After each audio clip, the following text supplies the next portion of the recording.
Hello students, good morning to all. तो बच्चे आज हम पढ़ेंगे एरिया वेक्टर, इलेक्ट्रिक फ्लक्स और गॉस थ्योरम। तो बच्चे सबसे पहले स्टार्ट करते हैं एरिया वेक्टर क्या होता है। तो चलिए स्टार्ट करते हैं।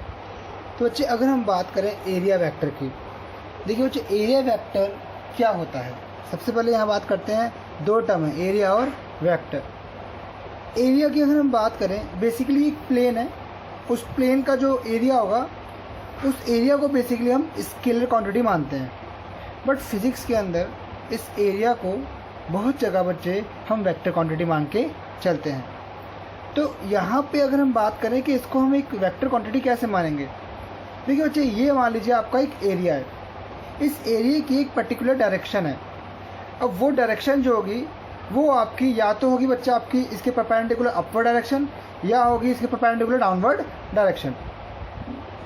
तो बात यहाँ पे आती है कि इस एरिया को हम किस डायरेक्शन में रिप्रेजेंट करें, उसके लिए हम बच्चे परपेंडिकुलर यूज़ करते हैं, या तो वो होगा अपवर्ड या होगा डाउनवर्ड। पर बात यहाँ पे आती है कि हम अपवर्ड वाला यूज़ करें या डाउनवर्ड वाला यूज़ करें। तो बाय कन्वेंशनली बच्चे हमने ये माना है कि किसी भी क्लोज सरफेस का जो एरिया वेक्टर होता है वो हमेशा उसके आउटवर्ड डायरेक्शन में होता है। तो आइए हम कुछ डेफिनेशन देखते हैं। एरिया वेक्टर की डेफिनेशन क्या होती है बच्चे, the normal to the plane specify the orientation of the plane. मतलब कहने का ये है कि एक प्लेन है, उस प्लेन के जो बच्चे नॉर्मल होगा, वो नॉर्मल जो होगा वो उस प्लेन की डायरेक्शन को स्पेसिफाई करेगा। इसीलिए हमने एरिया को या किसी प्लेन को बच्चे क्या माना है, वेक्टर माना है, और उसकी जो डायरेक्शन होगी वो उसके नॉर्मल के अलॉन्ग होगी। दूसरी बात यहाँ पे ये कह रहा है कि बच्चे अब यहाँ डायरेक्शन की बात कर रहा है कि हम डायरेक्शन अपवर्ड लें या डाउनवर्ड लें। तो यहाँ पे बोला है the by convention the vector associated with every area element of close surface is taken to be in the direction of outward normal. तो बच्चे वो कह रहा है कि कन्वेंशनली हम जो एरिया वेक्टर का नॉर्मल लेते हैं या उसकी जो डायरेक्शन लेते हैं वो बेसिकली एक क्लोज सरफेस के लिए आउटवर्ड डायरेक्शन में लेते हैं। इसको बच्चे हम डेल्टा ऐसे रिप्रेजेंट करते हैं एरिया वेक्टर को, और बच्चे इसको डिनोट करने का तरीका है यूनिट वेक्टर और ये into magnitude. This is magnitude and this is unit vector and this is area vector. This direction represent the direction of the area which is perpendicular outward direction of the plane. ठीक है बच्चे, अब हम बात करते हैं बच्चे electric flux क्या होता है। ठीक है बच्चे, इलेक्ट्रिक फ्लक्स क्या होता है। इलेक्ट्रिक फ्लक्स को हम अगर बात करें, इसके अंदर हम बच्चे एरिया वेक्टर को इंक्लूड करते हैं। बेसिकली यहाँ पे जो एरिया वेक्टर को पढ़ाने का जो मकसद था वो इलेक्ट्रिक फ्लक्स को समझने के लिए हमने एरिया वेक्टर आपको समझाया था। तो इलेक्ट्रिक फ्लक्स है क्या बच्चे, electric flux over an area in an electric field represent the total number of field lines crossing this area. तो बच्चे अगर हम बात करें इलेक्ट्रिक फ्लक्स की, तो इलेक्ट्रिक फ्लक्स क्या है, इलेक्ट्रिक फ्लक्स एक पर्टिकुलर एरिया के लिए जितनी इलेक्ट्रिक फील्ड लाइन उस एरिया को क्रॉस कर रही है, जितनी भी इलेक्ट्रिक फील्ड लाइन उस एरिया को क्रॉस कर रही है उसे हम इलेक्ट्रिक फ्लक्स कहते हैं। आइए इसको हम डायग्राम समझते हैं। तो बच्चे यहाँ देखिए, ये आपका एक एरिया वेक्टर है डेल्टा एस, और ये इसका नॉर्मल एन है। मतलब ये दिखा रहा है कि ये जो प्लेन है आपका, इस प्लेन की डायरेक्शन है वो इस की तरफ है। ये आपको दिख रहा है यूनिट वेक्टर, ये आपका दिखा रहा है कि डायरेक्शन जो है एरिया वेक्टर की वो इस तरफ है। ठीक है, अब यहाँ से कुछ इलेक्ट्रिक फील्ड्स आ रही हैं। अब ये इलेक्ट्रिक फील्ड लाइन इस एरिया को क्या कर रही है बच्चे, क्रॉस कर रही हैं। तो जितनी भी इलेक्ट्रिक फील्ड लाइन इस एरिया को क्रॉस करेंगी वो बच्चे उसका इलेक्ट्रिक फ्लक्स कहलाएगा। इलेक्ट्रिक फ्लक्स को बच्चे हम इस तरह से डिनोट करते हैं डेल्टा फाई। बच्चे इसको हम अगर बोलें, यहाँ पे देखो दो चीज़ें, या तो जो आपकी इलेक्ट्रिक फील्ड है वो बच्चे बिल्कुल परपेंडिकुलर डायरेक्शन में आपके एरिया को क्रॉस करते हुए जाएंगी, या हो सकता है कि जो आपकी इलेक्ट्रिक फील्ड लाइन है वो बच्चे कुछ पर्टिकुलर एंगल बनाते हुए आपके प्लेन को क्या करें, क्रॉस करते हुए जाएं। बच्चे अगर हम बात करें इलेक्ट्रिक फ्लक्स के फॉर्मूले की, बच्चे इलेक्ट्रिक फ्लक्स का फार्मूला होता है ई डॉट डेल्टा एस। मतलब कहने का ये है, ये एक डॉट प्रोडक्ट है। डॉट प्रोडक्ट का मतलब ये हुआ कि बच्चे ये आपका क्या है, एक स्केलर क्वांटिटी है। इलेक्ट्रिक फ्लक्स क्या होती है बच्चे, आपकी एक स्केलर क्वांटिटी होती है। अगर हम बात करें यहाँ पे स्केलर क्वांटिटी को बच्चे आप डॉट प्रोडक्ट से दिखाते हैं और यहाँ पे बच्चे इसको हम इस तरह से लिख सकते हैं ई डेल्टा एस कॉस थीटा। अब यहाँ पे बच्चे बात देखने वाली ये है कि अगर थीटा आपका हुआ 90, अगर थीटा हुआ बच्चा आपका 90, तो इसका मतलब क्या है? इसका मतलब ये है कि इलेक्ट्रिक फील्ड लाइन जो है बच्चे वो एरिया वेक्टर के परपेंडिकुलर है। मान लीजिए ये आपका एक एरिया है पर्टिकुलर, ठीक है, ये आपका एरिया वेक्टर की डायरेक्शन है। इलेक्ट्रिक फील्ड जो है बच्चे वो बच्चे कुछ इस तरह से आ रही है और जो एंगल बन रहा है वो क्या बन रहा है? 90। मतलब इलेक्ट्रिक फील्ड लाइन जो है बच्चे वो मेरे प्लेन के पैरेलल हैं, मेरे प्लेन के क्या है बच्चे? पैरेलल। और एरिया वेक्टर क्या है? परपेंडिकुलर। देखने वाली बात यहाँ पे ये है कि परपेंडिकुलर है एरिया वेक्टर के, मतलब जिस डायरेक्शन में मेरा एरिया है उस डायरेक्शन के परपेंडिकुलर मेरी इलेक्ट्रिक फील्ड लाइन है।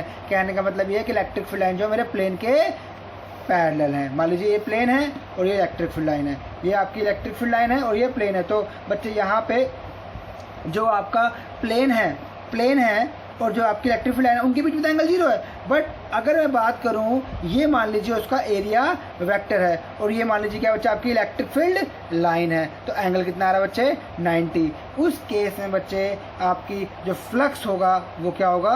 0 होगा और उसे कहते हैं मिनिमम। तो आपका उस केस में फ्लक्स ही नहीं हो। क्यों नहीं होगा? क्योंकि आपको साफ दिख रहा होगा यहाँ पे आपकी इलेक्ट्रिक फील्ड लाइन मेरे एरिया को क्रॉस ही नहीं कर रही है, उसके पैरेलल निकल जा रही है, उसे क्रॉस नहीं कर रही है। इसीलिए बच्चे यहाँ पे जो इलेक्ट्रिक फ्लक्स आ रहा है वो क्या आ रहा है? 0 आ रहा है। तो बच्चे अगर मान लीजिए आपका कुछ इस तरह से है, जैसे यहाँ देखिए ये आपका है एरिया वेक्टर और ये आपकी है इलेक्ट्रिक फील्ड लाइन, इन दोनों के बीच में एंगल कितना है? 0 है। तो अगर थीटा 0 हुआ तो उस केस में जो आपका इलेक्ट्रिक फ्लक्स होगा बच्चे वो क्या होगा? मैक्सिमम होगा। अब बच्चे मान लीजिए मुझे एक सरफेस है मेरे पे, ठीक है ना, एक मान लीजिए सरफेस है, उस सरफेस को मुझे मान लीजिए मेरे पे एक सरफेस है, मान लीजिए मेरे पास एक सरफेस है और उस सरफेस को मैंने बहुत स्मॉल एलिमेंट्स में डिवाइड कर दिया, स्मॉल एरिया एलिमेंट्स में डिवाइड कर दिया। तो मैंने कहा वो स्मॉल एलिमेंट जो है एरिया एलिमेंट वो क्या बच्चा आपका डेल्टा एस है। मैंने मेरे पे एक सरफेस थी, उस सरफेस को मैंने बहुत छोटे छोटे डेल्टा एस एरिया एलिमेंट्स में क्या कर दिया? डिवाइड कर दिया। अब बच्चे अगर मुझे उस पूरी की पूरी जो सरफेस है उस पूरी की पूरी सरफेस का अगर मुझे फ्लक्स निकालना है, टोटल फ्लक्स निकालना है, तो कैसे निकालूंगा? देखिए बच्चे बहुत आसान है, हम जानते हैं इलेक्ट्रिक फ्लक्स जो होता है वो होता है बच्चा आपका ई डॉट डेल्टा एस।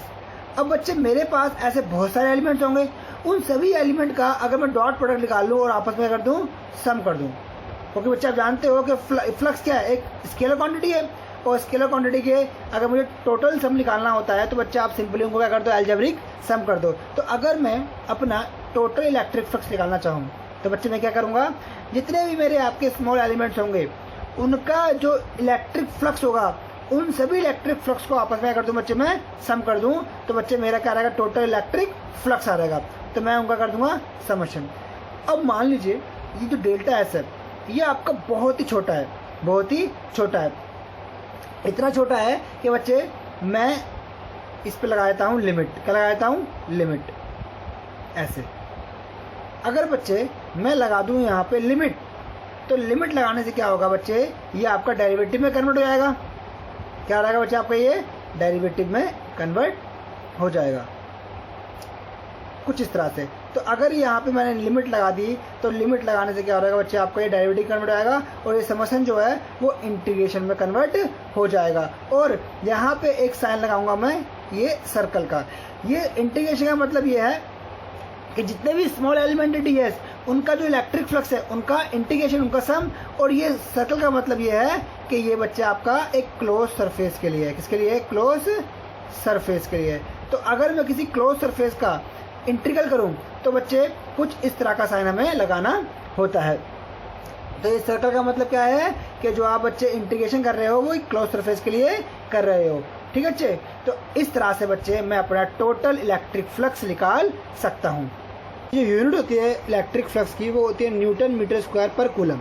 और डायमेंशन फार्मूला जो होता है इलेक्ट्रिक फ्लक्स का वो होता है ml3 t-3 a-1। तो ये बच्चे कुछ आपका इलेक्ट्रिक फ्लक्स की यूनिट और डायमेंशन की चीज़ें थी जो मैंने आपको बताई।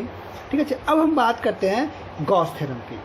तो बच्चे गॉस थ्योरम की अगर हम बात करें तो गॉस थ्योरम का जो स्टेटमेंट है एक्चुअली वो आज हम पढ़ेंगे, और गॉस थ्योरम की जो एप्लीकेशंस हैं और उसका जो यूज़ है वो हम कुछ नेक्स्ट क्लासेस पढ़ेंगे। तो आज सिर्फ और सिर्फ बच्चे हम गॉस थ्योरम के स्टेटमेंट के बारे में देखेंगे कि गॉस थ्योरम एक्चुअली होती क्या है और गॉस थ्योरम का फॉर्मूला क्या होता है। तो सिंपल सी बात है बच्चे, आइए देखते हैं गॉस थ्योरम की स्टेटमेंट। तो गॉस थ्योरम की स्टेटमेंट को जब हम पढ़ते हैं तो वो कहती है the state that the surface integral of electrostatic field E produced by any source over any closed surface S enclosing a volume V in vacuum, that is total electric flux over the surface S in vacuum is 1 upon epsilon naught times the total charge Q contained inside S। अब वो क्या कह रहा है देखो, मान लीजिए एक क्लोज सरफेस है S, इसके अंदर मान लीजिए कोई चार्ज है आपका Q। तो ये गॉस थ्योरम क्या कहती है, वो ही कहती है कि जब मैं इस सरफेस का क्लोज इंटीग्रल करता हूँ, देखो मैंने आपको पिछले बताया था अभी थोड़ी देर पहले कि ये साइन के बच्चे क्लोज इंटीग्रल, तो इस पूरी सरफेस का जब मैं क्लोज इंटीग्रल करता हूँ, ये चार्ज बच्चे कहाँ पर है, इस सरफेस के अंदर है, तो इस सरफेस का जब मैं क्लोज इंटीग्रल करता हूँ विद सरफेस एरिया, तो बच्चे आपका ये किसके बराबर आता है, ये आपके आता है 1 by epsilon naught times of this charge. देख लीजिए बच्चे, इसको मैं ऐसे लिख सकता हूँ Q into 1 upon epsilon naught, तो this is equal to the 1 by epsilon naught times into the charge. तो बच्चे वो ये कहता है कि जब मैं किसी भी सरफेस का क्लोज इंटीग्रल करता हूँ और उस सरफेस के अंदर मान लीजिए चार्ज Q है, तो उसका जो क्लोज इंटीग्रल होगा, जो एरिया इंटीग्रल होगा, या इसको मैं कह सकता हूँ बच्चे आपका सिंपल सरफेशियन इंटीग्रल, या देखो जो जितनी भी क्लोज सरफेस होती हैं बच्चे उन्हें हम गॉसियन सरफेस कहते हैं। जितनी भी क्लोज सरफेस होती है उन्हें क्या कहते हैं, गॉसियन सरफेस कहते हैं। तो यहाँ पे ये कह रहा है गॉस कि बच्चे जो भी आपकी क्लोज सरफेस होगी उसका जब मैं सरफेस इंटीग्रल करूँगा, जो भी क्लोज सरफेस होगी उसका जब मैं सरफेस इंटीग्रल करूँगा, तो उस क्लोज सरफेस के अंदर जो आपका चार्ज है वो उसके 1 बाय एप्सिलॉन नॉट टाइम्स बराबर होगी। और अभी थोड़ी देर पहले मैंने बताया था आपको कि ये जो होता है वो किसके बराबर होता है, टोटल फ्लक्स के। तो इसको दूसरी लैंग्वेज में हम ये कह सकते हैं कि total flux of any electric field due to a charge Q is equal to the 1 by epsilon naught times the charge. समझ में आया बच्चा आपको ये? तो ये था बच्चा हमारा गॉस थ्योरम। तो गॉस थ्योरम बच्चे जो एप्लीकेशन है गॉस थ्योरम की वो हम देखेंगे नेक्स्ट क्लास में, उसके डेरिवेशन देखेंगे और देखेंगे कि किस तरह से गॉस थ्योरम का यूज़ करके हम दूसरे फार्मूले को ड्राइव कर सकते हैं, जैसे कि इलेक्ट्रोस्टैटिक फोर्स का जो फार्मूला था उसको कैसे ड्राइव कर सकते हैं। तो बच्चे मिलते हैं अगली क्लास में। Thank you.